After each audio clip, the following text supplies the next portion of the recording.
Hi, we have a very exciting video for you today. We're at the campus of Oi Poi School in Hong Kong, which is a school that serves children with ASD. So we thought we'd do some work in here today to show you a little bit more about how we get children to follow instructions in class. Now, the last category we talked about was looking at children that weren't very motivated to follow instructions. Perhaps they want to do some other things, they're not interested in the work, they may complain, whine, try to avoid the tasks and the work set by the teacher. So we're going to look at that today. The first thing we need to do when we have a student with this kind of problem is to identify what kinds of things they would be likely to work for. And there's a continuum. On this side of the continuum, you've got students that are very self-orientated to work for, they like to do things because they like to show off their capabilities, they like to learn things because internally they're very driven, they like to accomplish things, set goals, get good grades, not for really any external reason.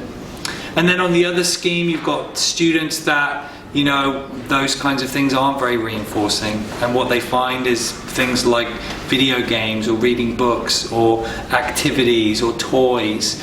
These are the sorts of things that they're really quite interested in. Of course, we'd like all the students to be very internally motivated, but if they're not, we have to start somewhere. This is a typical class, and in here there's a number of things that children might find reinforcing. We've got a library over here with lots of different kinds of books. So this might be a resource where we could include the students' favorite kinds of books about the different things that they like. We have some computers over here. Many students would love to have the opportunity to go on the internet, to play different games, to play on the computer.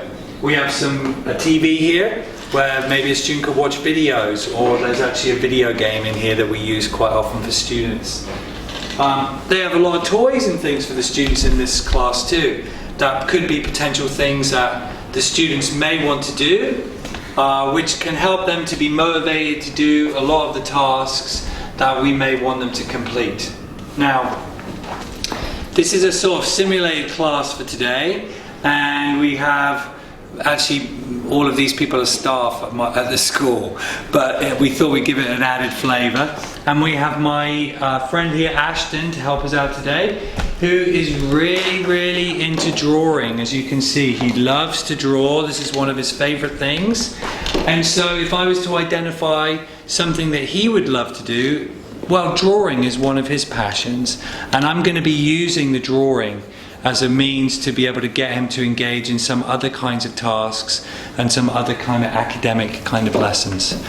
Okay, so what's going to happen now is you're going to see Teacher Winnie working with Ashton to get him to follow instructions. Now, she's going to provide very frequent rewards because he doesn't listen very well. So you'll see on the board in a minute, there's some circles that represent the number of times he has to follow instructions. And it's going to be 6 things. He's going to just listen to 6 instructions. And what he really loves to do is drawing. So you'll see that he's drawing on the desk, loves to do that. And when Winnie asks him to stop doing the drawing, he knows he's going to have to listen to 6 instructions in order to get the drawing back and to do the things that he likes. You'll see that Teacher Winnie provides the instructions pretty rapidly, so that he doesn't have to listen for very long in the beginning, and which is a time period we will extend over time. But this least amount of instructions with the more frequency will, in the beginning, make the student much more successful. Okay, so let's take a look at how Winnie's going to get Ashton to be listening in the class with the other students. All right, Ashton, can you stop? Thank you. Nice listening to me right away. One tick for you. Right? So this is your textbook. Can you open to the 2nd page? Wow, nice listen right away. One more tick for you. All right. Who can tell me what are we going to be talking about today? Yes, Ashton? Chinese New Year? That's right. I like that you answer me right away. We're talking about Chinese New Year. Let's see. Can you tell me 2 things that we can see in Chinese New Year? Chera? Flowers and lantern. That's right. All right. I want everyone to be pointing to the red packet on your page. Nice listening, everyone. And you as well, Ashton. One more tick for you. 2 more to go. All right. Let's see. Do you guys know what do we say in Chinese New Year? If you know, you can raise up your hand.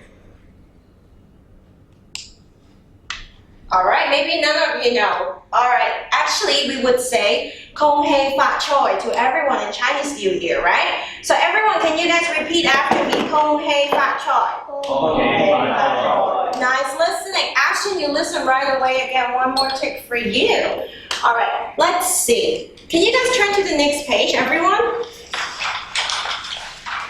Well, everyone turn to the next page, and Ashton, you did that as well. Last tick for you. You can have your drawing again. Good job.